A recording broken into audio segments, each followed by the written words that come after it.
Well, good afternoon to you, Nombu, and SABC News viewers. Well, SACP members and other structures such as civic rights organization groups are also here. Those who are activism for health and HIV and AIDS, a treatment action campaign, were also here to just lay out their grievances. The provincial secretary of SACP in the province, Mr. Benson Ngendu, gave a very moving set of memorandum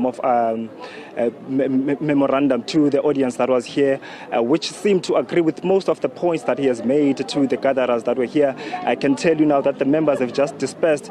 Earlier on, the members were supposed to march down to the parliament, which is about 100 meters or two from where we are, but we were told later on that the Minister of Finance Minister Godongwana will come here to receive that memorandum of agreement. But later on, a member of National Assembly did come to receive those list of grievances. But what SACP is complaining about is what they term neoliberalism and also budget cuts. They are complaining that government is trying to sell state-owned entities, is trying to sell over, privatize the energy sector, and also is cutting the budget social spending. So I will speak to the Secretary General, Provincial Secretary General of SACP in the province, Mr. Benson, to just bring us to speed with some of the assertions that you've made there earlier on. Just talk to us about why did you decide to embark on this particular process?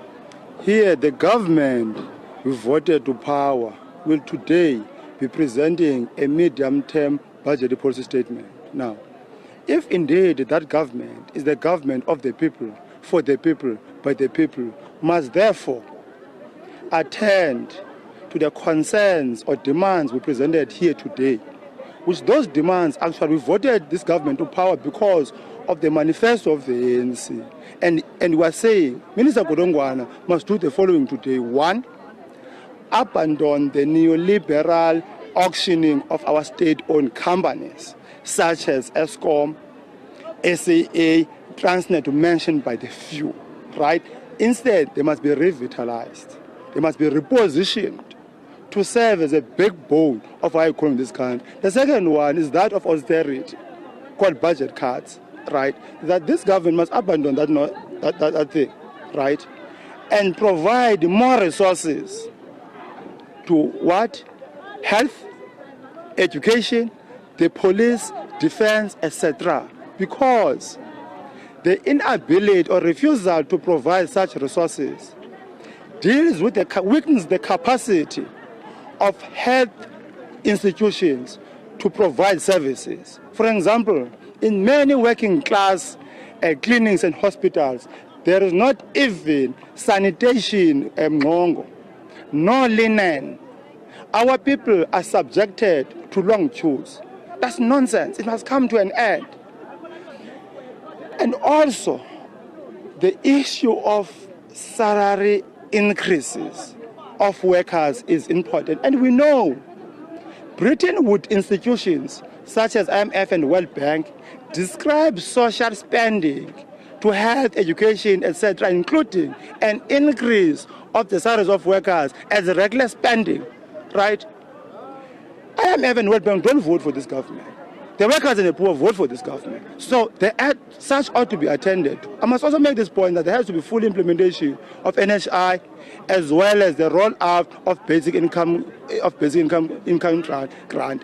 The 350 must continue, must not be terminated in March next year. Actually, they must be used as a stepping stone towards a universal basic income grant. But what we want is full employment of our people who are in this crisis because of unemployment, of inequality, of poverty. When we talk about the salary increases of the public sector, what percentage are you looking for?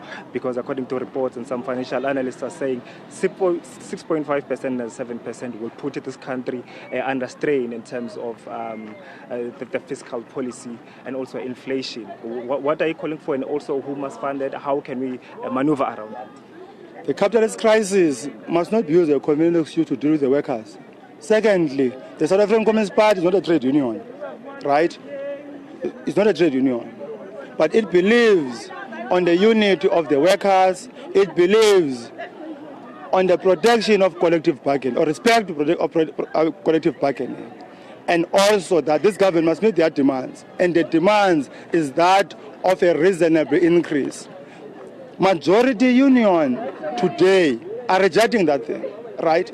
And the message was sent to all public sector unions, be it they are affiliated to COSATU and other unions. They must unite. It is only when they are united that their demands can be met. Because indeed, a 3% for an admin clerk and a 3% of a minister, right? There's a huge difference.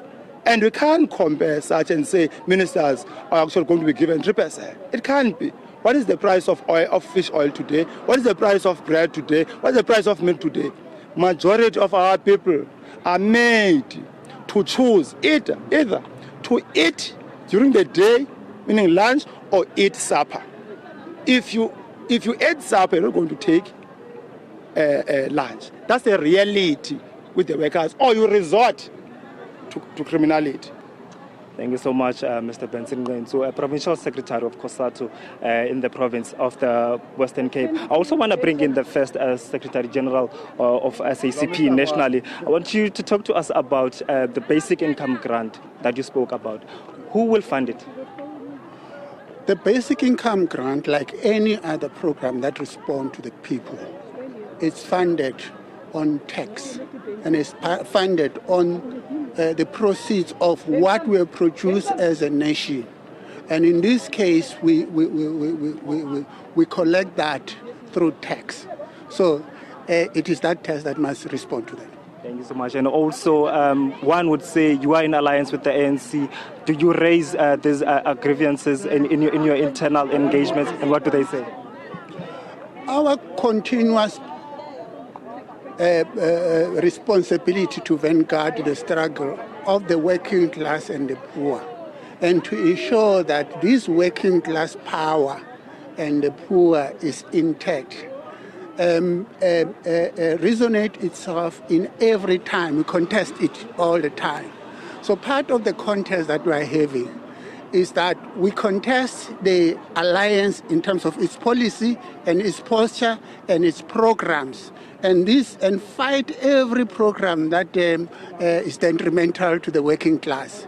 And that is why in the Congress that we have taken now, we have adopted an approach that says our approach will be to intensify that strengthening of the working class and the poor, so that at the end is the working class that must have power. Whether the ANC is in power or is outside power, and whether at the end it will be the coalition of the working class that is going to be in